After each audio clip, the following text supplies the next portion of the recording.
Assalamualaikum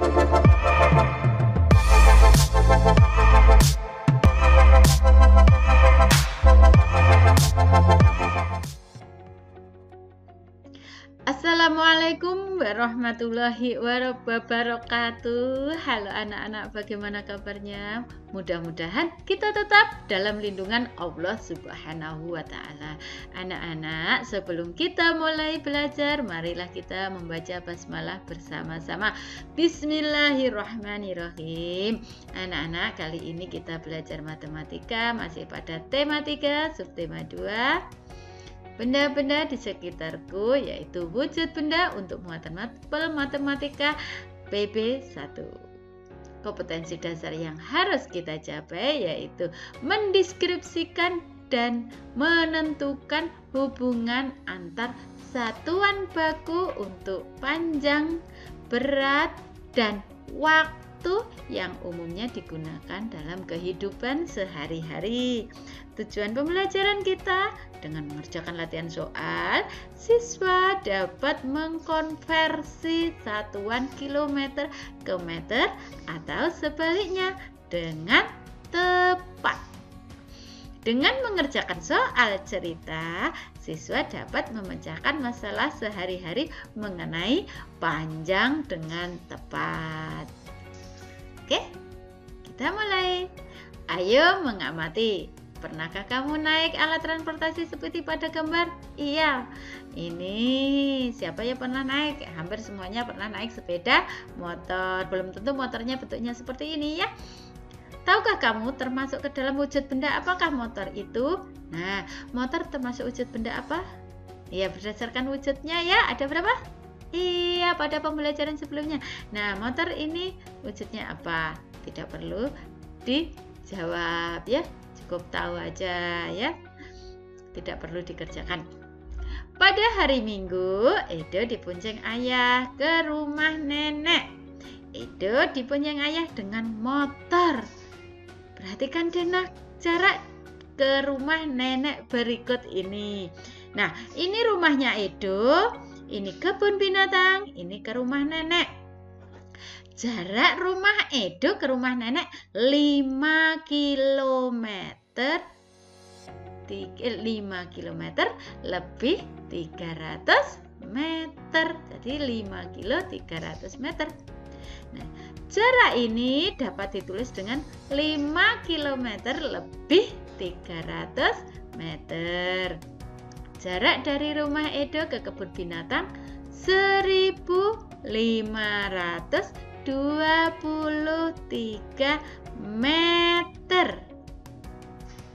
Nah, jarak satuan kilometer dan meter adalah satuan yang menyatakan jarak.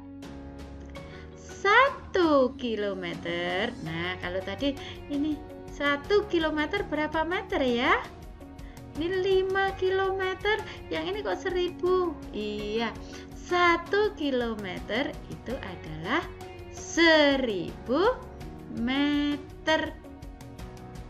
Ingat, 1 kilometer sama dengan 1000 meter. Nah, jadi kalau 5 kilometer lebih 300 meter berapa meter? Kilonya diganti dengan ribu.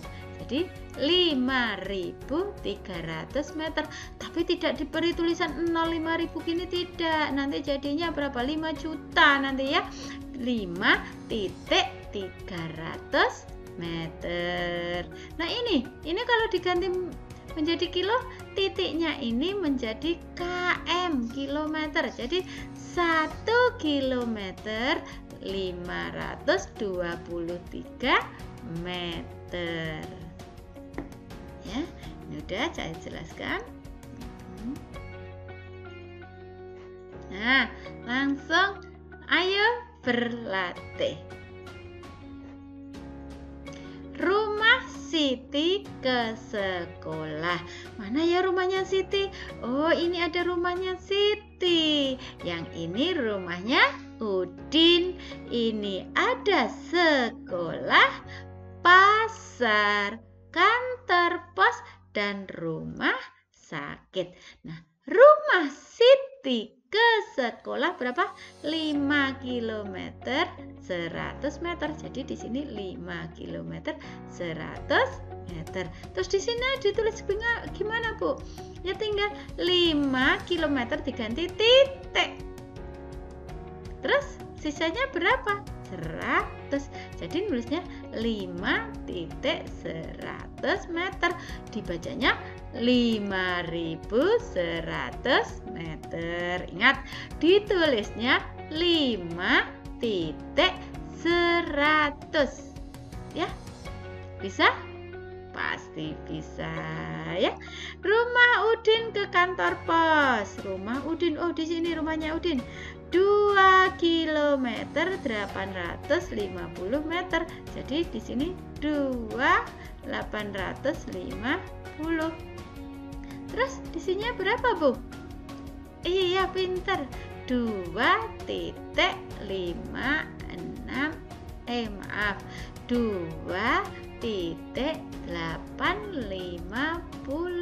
meter. Bacanya 2.850. Oke, bisa?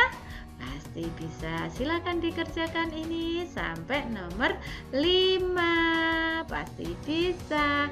Nggak usah dijelaskan ya, yang penting dikerjakan. Ini soalnya ditulis segini. Dari nomor 1 soalnya ditulis, tapi nggak usah digambar, ditulis soalnya biar jelas. Ya, biar jelas. Nah, alat ukur ada bermacam-macam, baik jenis maupun kegunaannya. Altimeter. Nah, ini altimeter adalah alat yang digunakan untuk mengukur ketinggian suatu titik dari permukaan laut. Apa namanya? Altimeter. Untuk apa? Untuk mengukur ketinggian tempat dari permukaan air laut. Biasanya alat ini digunakan untuk mengukur tingginya pesawat saat terbang dari permukaan laut. Juga untuk mengukur tinggi gunung dan hal lain yang berhubungan dengan ketinggian. Ada lagi untuk mengukur ketinggian tempat kita. Misalkan kita itu berapa dari permukaan laut tingginya, untuk menentukan jenis tanaman yang cocok ya. Itu juga pakai altimeter. Nah, tugas kalian seperti ini. Berapa ketinggian pesawat A dalam satuan kilometer? A yang ini ya. Tinggal menghilangkan nolnya, mengganti nol menjadi km ya. Iya. Nomor 2, berapa ketinggian pesawat B dalam satuan kilometer? Sama. Titiknya dijadikan km. Ya. 4 km 325. Nah, berapa perbedaan ketinggian pesawat B dibanding pesawat A? Kalau perbandingan itu berarti yang banyak dikurangi yang sedikit. Yang banyak mana? Iya, yang B. Dikurangi yang sedikit. Pakai susun gunggung cah. Enak ya. Enak kalau kita pakai susun gunggung ya. Saya tidak mengharuskan pakai susun gunggung, tapi biasanya kalau kita pakai susun gunggung akan lebih mudah. Oke, silahkan dikerjakan nomor 1, 2, 3. Jadi tugasnya matematika ada 1, 2, 3, 4, 5, 6, 7, 8.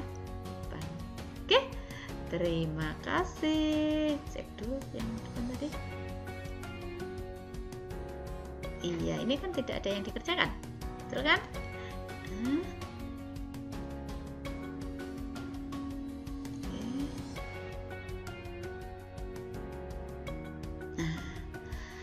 Terima kasih anak-anak telah belajar. Semoga apa yang saya berikan bermanfaat bagi kita semua. Ya, jangan lupa selalu patuhi protokol kesehatan. Jangan sering keluar rumah. Gunakan masker jika keluar rumah. Jaga kesehatan. Makan makanan yang bergizi. Olahraga yang cukup. Terima kasih. Wassalamualaikum. Oh iya, kita mengucapkan hamdalah dulu. Alhamdulillahirabbil alamin. Maaf apabila lupa ya. Wassalamualaikum warahmatullahi wabarakatuh.